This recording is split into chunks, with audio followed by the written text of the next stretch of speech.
नमस्कार, हिंदुस्तान नाउ देख रहे हैं आप और मेरा नाम है तुषार शौरा। देखिए, आज प्रधानमंत्री नरेंद्र मोदी बार बार माफी क्यों मांग रहे हैं। प्रधानमंत्री नरेंद्र मोदी आज महाराष्ट्र के पालघर गए थे और बयान दिया कि मैं आपके पैरों में पड़कर बार बार आपसे माफी मांगता हूं। उस माफी की वजह क्या है, अब आप जरा वो जान लीजिए। देखिए, आपको बता दे, शिवाजी महाराज की मूर्ति बनवाई थी प्रधानमंत्री नरेंद्र मोदी ने 1 साल पहले, शिवाजी, छत्रपति शिवाजी महाराज की। यकीनन 1 साल बाद वो प्रतिभा जो थी वो टूट गई, और जो जवाहरलाल नेहरू ने बनवाई थी वो यकीनन आज भी है। और ऐसे में लगातार बीजेपी के ऊपर बीजेपी की सहयोगी शिवसेना शिंदे और एनसीपी अजीत भी निशाना साध रही थी कि ये क्या सिर्फ चुनावी फायदे के लिए बनवाया जा रहा है।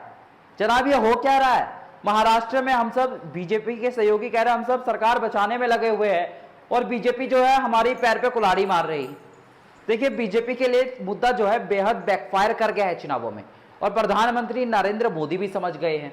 इसीलिए तो प्रधानमंत्री नरेंद्र मोदी ने आज बयान दिया कि मैं आपके चरणों में अपना सर रखकर 100 बार माफी मांगता हूं, जितनी माफी मांगू उतनी कम है।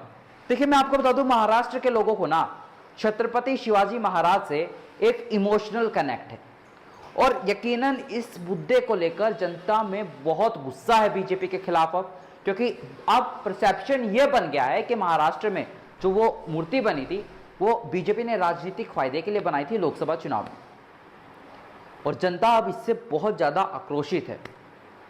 और महाराष्ट्र में एक सबसे अलग चीज ये है कि महाराष्ट्र में कांग्रेस पार्टी जो है बिना किसी नेता के सबसे बड़ा दल बनकर उभरती हुई दिखाई दे रही।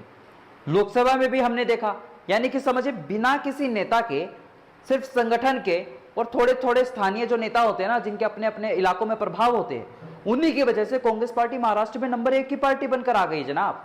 और बीजेपी नंबर 2 पर भी नहीं है, यह मत सोचिएगा बीजेपी नंबर 2 पर है। बीजेपी नंबर 1 से नंबर 3 पर चली गई है। नंबर 2 पर शिवसेना उद्धव गुट है, और नंबर 3 पर बीजेपी आ गई है। यकीनन बीजेपी के लगातार ये बैकफायर कर रहे हैं, जो भी बीजेपी प्लान कर रही है। यकीनन अब ये जो शिवाजी महाराज की मूर्ति वाला कांड हुआ है ना, इसके बाद तो बीजेपी को लेकर जनता में बहुत गुस्सा है। मराठी मानुष जो है वो शिवाजी महाराज का बहुत सम्मान करता है, और अगर ये हुआ है तो बीजेपी को आने वाले विधानसभा चुनावों में इसका खामियाजा भी भुगतना पड़ेगा। ऐसे ही तमाम अपडेट्स के लिए देखते रहिए हिंदुस्तान नाउ। धन्यवाद।